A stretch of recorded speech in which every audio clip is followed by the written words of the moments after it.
آپ سن رہے ہیں ہمارا پوڈ کاسٹ، اور آج ہم بات کریں گے کہ اسلامی سال کا پہلا مہینہ ماہ محرم الحرام کے بارے میں۔ یہ مہینہ صرف تاریخ کا ایک حصہ نہیں بلکہ ایمان، صبر اور قربانی کا درس دیتا ہے۔ واقعی میں اس مہینے کا نام سنتے ہی میرا دل ایک خاص کیفیت میں چلا جاتا ہے الیاس۔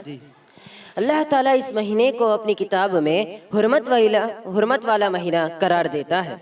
سورۃ التوبہ میں ارشاد ہوتا ہے ان عدۃ الشہور عند اللہ حسن شہر ومنہا اربع، یعنی اللہ تعالیٰ کے نزدیک مہینوں کی گنتی 12 ہے جن میں سے 4 حرمت والے ہیں۔ جی بالکل، انہی میں محرم الحرام بھی شامل ہے۔ اس مہینے میں گناہوں سے بچنے اور نیکیوں میں بڑھنے کی خصوصی تاکید کی گئی ہے۔ نبی کریم صلی اللہ علیہ وسلم نے فرماتے ہیں کہ جب حرمت والی مہینہ آئے تو اپنے آپ کو گناہوں سے بچاؤ۔ کیونکہ اس لیے کیوں فرماتے ہیں؟ کیونکہ محرم نیکیوں کا موسم بہار ہے۔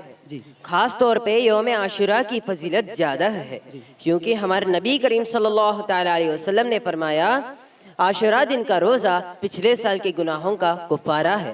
ہاں، احمد بن حنبل رحمۃ اللہ علیہ نے فرماتے ہیں کہ محرم کے روزے رمضان کے بعد سب سے افضل روزے ہیں۔ جی، تو پھر ہم اسی سے اندازہ لگایا جا سکتے ہیں کہ اس مہینے میں عبادت کی کتنی فضیلت ہے۔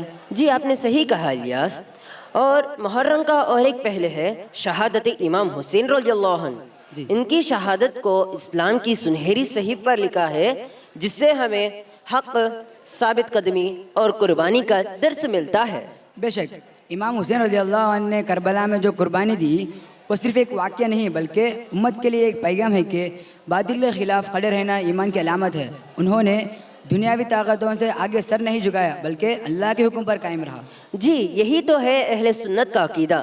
ہم امام حسین رضی اللہ عنہ اور ان کی اہل بیت سے ہم محبت کرتے ہیں، ان کی شہادت پر افسوس کا اظہار کرتے ہیں اور غلو و بدعات سے دور کرتے ہیں۔ نبی کریم صلی اللہ تعالیٰ علیہ وسلم نے فرمایا رونا دل کا حق ہے مگر نوحہ چیخ پکار گناہ ہے۔ بالکل، اسی وجہ سے اہل سنت کا طرز عمل صبر، دعا اور اصلاح پر مبنی ہے۔ ہم امام حسین رضی اللہ عنہ کی سیرت سے سبق لیتے ہیں کہ صرف جذبات سے مغلوب ہوتے ہیں۔ جی آپ نے صحیح کہا الیاس، مگر کیا یہ حقیقت نہیں کہ محرم ہمیں اصلاح کا موقع دیتا ہے؟ چاہے حکمرانی ہو یا عام زندگی، ہمیں جھوٹ، ظلم اور خود غرضی کے خلاف کھڑے رہنا چاہیے۔ یہی حسینی کردار۔ بالکل، یہی اصل درس ہے۔ یاد رکھیں اسلام میں غلو سے یا اہل الکتابی لا تغلو فی دینکم، یعنی اپنے دین میں حد سے نہ بڑھو۔ چاہیے کہ اہل بیت سے محبت کرے اور صحابہ کرام کی عزت بھی قائم رکھے، یہ دونوں بھی اسلام کا حصہ ہے۔ ماشاءاللہ، زبردست بات کہی الیاس۔ اگر ہم اپنی روزمرہ زندگی میں صبر، استقلال اور عدل کو اختیار کر لے تو امام حسین رضی اللہ عنہ کی قربانی کا پیغام ہمارے حقیقی معنون میں زندہ رہے گا۔ آپ نے بالکل درست کہا، یہی ماہ محرم کا نچوڑ ہے۔ جی ہم اپنی اخلاق، نیت اور عمل کی اصلاح کریں، روزہ رکھے، ذکر کرے، دعا کرے اور امت مسلمہ کی اتحاد کے لیے کوشاں رہے۔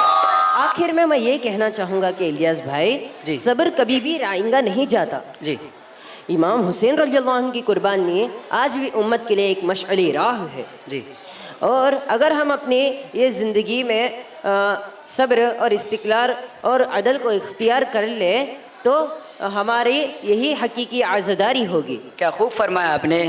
تو سامعین، آئیے ہم اس محرم میں عزم کریں گے کہ اپنے زندگیوں میں صبر، قربانی اور حق کے لیے ثابت قدمی کو اپنائے، اور اللہ تعالی ہم کو اس مہینے کی برکتوں سے نوازے اور امت مسلمہ کی اتحاد عطا فرمائے۔ آمین یا رب العالمین۔ جزاک اللہ خیرا، والسلام علیکم ورحمۃ اللہ تعالی وبرکاتہ۔